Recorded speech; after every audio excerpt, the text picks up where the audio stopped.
So napansin ko ng mga nakaraang buwan, dumadami ang views ng ating mga video na about sa running or yung Takbo Sabado. Medyo matagal na tayo hindi nakakagawa ng ganitong klaseng content. So kaya naman, dahil marami nagre-request sa inyo na gumawa ako ng running tips, ito na inaantay nyo. Takbo Sabado tayo ngayon. Let's go!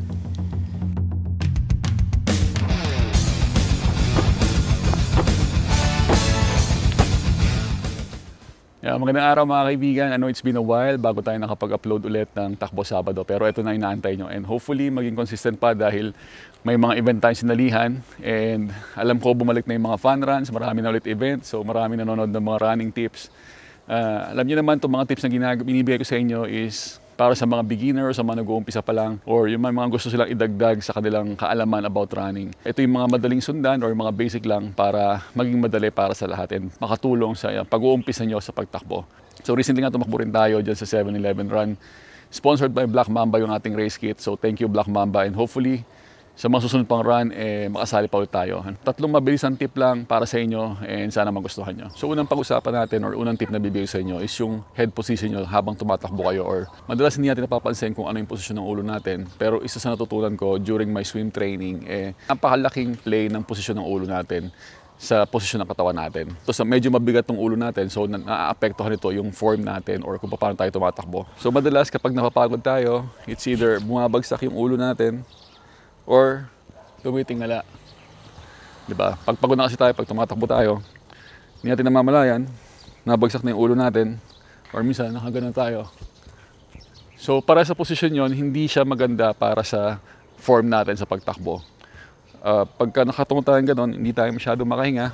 Pag nakaganon naman, binubuhat na ng bewang natin yung upper body natin, mas nakakapagod yon. So ano yung tamang posisyon? No? Siyempre yung gitna lang. So paano mo malalaman kung nasa gitnang posisyon yung ulo mo or nasa tamang posisyon yung ulo mo pag tumatakbo ka? So lagay mo yung kamay mo dito, sa dalawang buto mo dito, sa collarbone mo, and patong mo yung daliri mo dyan. So kailangan mo ipatong yung ulo mo. So that's the neutral position.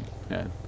So pag tumatakbo ka, kahit naka-lean forward ka or natakbo ka, yun yung posisyon ng ulo mo. Kapag bumaba ka ganun, may hirapan yung leg mo, hindi ka mahirapan. May black hawk. Para makuha yung neutral position, patong nyo lang yung ulo nyo dyan. So yan yung neutral position, yan yung magandang posisyon. No? So siyempre, huwag nyo rin i-stretch. Ito naman yung mga gantong posisyon ng ulo or ng leeg.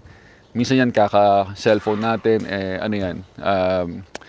Kailangan nyo i-work through workout or yung iba-ibang mobility exercises. Pero pinaka-basic yan, patong nyo lang na ganyan yung ulo nyo, and that's the neutral position pag tumatakbo kayo. So syempre, isa ding way para malaman nyo kung tama ba yung posisyon ng ulo nyo is pwede nyo exaggerate. So habang tumatakbo kayo, subukan nyo tumungo. Mararamdaman nyo naman kung ano yung mahirap Subukan nyo tumingala. Tapos hanapin nyo yung gitna. So pag nasa gitna kayo, mararamdaman nyo mas madali lang yung posisyon or mas madali lang yung pwesto ng ulo nyo or hindi mabigat sa katawan. Di ba? Okay, so pangalawang tip natin sa inyo is yung arm swing. Okay? Yung arm swing naman, siyempre, 45 degrees pa rin yung elbow nyo, ganyan lang, relax, parang walang hawak, diba? Para kayo may hawak na papel. And then pag nagsiswing kayo, dapat paatras, hindi pa harapan. Hindi kayo tumatakbo ng pagganon. Okay?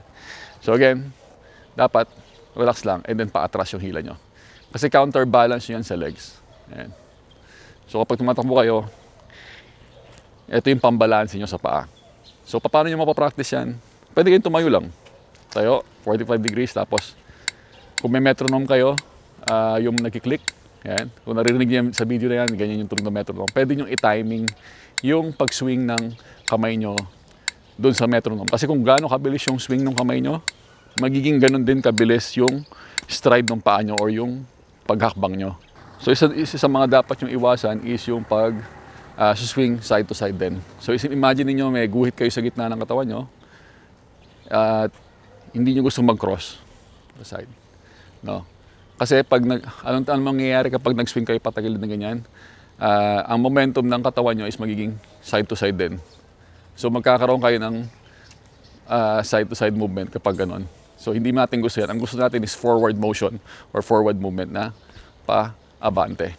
So again, paabante, hindi pa side to side na ganon. Hindi nyo namamalayan kasi may maliit yun na epekto sa inyo. So again, iwasan nyo mag-cross sa gitna ng katawan nyo, yung arms nyo.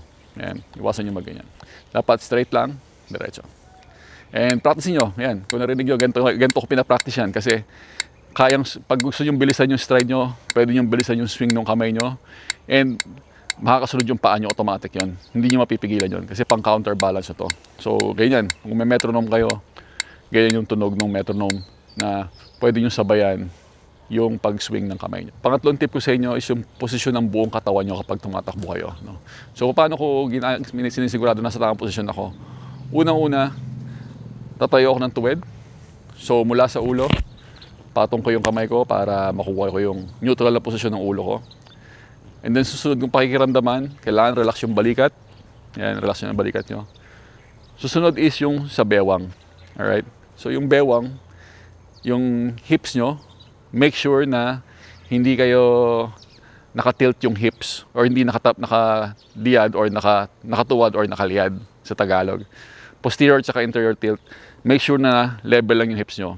So, hindi kayo tutuwad, hindi kayo liliyad, neutral lang. So, paano nyo malalaman? Kailangan pantay lang yung bewang nyo. Naka-level lang yung bewang nyo. Yan, katulad na sa video. So, kung hindi, pakiramdaman nyo kung ano yung gitna. Yung tuhod, yung posisyon ng tuhod naman, slightly bent. Hindi siya all the way nakabent, no? Slight na slight lang. Kasi kapag tumatakbo tayo, kailangan pa rin i-absorb yung impact. Kaya medyo nakabent siya. So, ang posisyon natin, ng katawan natin is parang ganyan. Hanggat maaari, connected siya, isang straight lang, pero nakabend yung tuhod. Isang tuwid na linya lang tayo. Ayan. So, pag tumatakbo kayo, yan na yung posisyon nyo. Lagyan nyo ng arm swing. And slightly bend kasi i-absorb natin yung pagbagsak natin. And of course, yung lean forward na tinatawag, no? Kailangan mag-lean forward kayo. Ayan. So yung lean forward, ang gagawin nyo, para ma-practice to, pumunta kayo sa isang pader. Tapos, maglagay kayo ng isang space ng paa nyo. Yan, ganito, katulad nakikita sa video. Tapos, mag-lean kayo doon sa pader habang pinapractice nyo yung posisyon or yung straight na posisyon ng katawan nyo.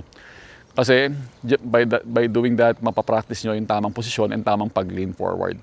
So malalaman nyo na sumusobra na yung lean nyo kapag umaangat na yung paa nyo sa likod or yung ankle nyo. So dapat mag-lean kayo, hindi siya aangat. And every time na tatakbo kayo, tandaan nyo yung posisyon na yan. The more na mag-lean forward kayo, mas mabilis yung takbo nyo, mas mabilis yung turnover ng paa nyo, and mas magiging relax yung pagtakbo nyo kung nag-lean forward kayo. So bakit kailangan mag-lean forward? Again, we need forward motion, hindi pataas. Pag tumatakbo tayo, hindi tayo dapat pataas, kundi pa forward. So, mag-lean talaga tayo pag tumatakbo.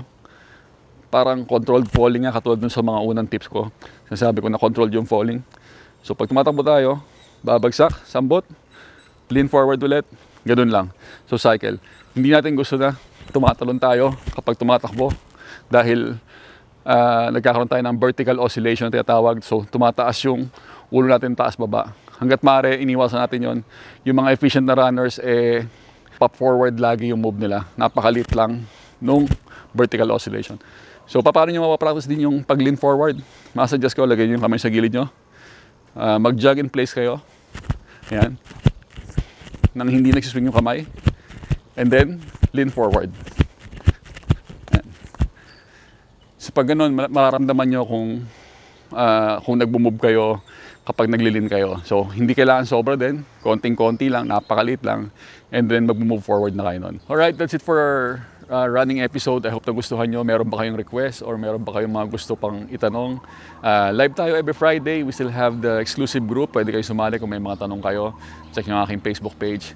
And yun, bigyan nyo pa ako ng ideas. Ano bang gusto nyo mga natutunan sa running? Ano pa yung mga tanong nyo about running? And hopefully, maging tuloy-tuloy na ulit to. Sasali ba kayo sa mga running event? Anong event ang pinaghahandaan nyo? Let us know sa comment section. And kung hindi ka pa nakasubscribe, please subscribe to my YouTube channel. Thank you guys for watching. Go Weekend!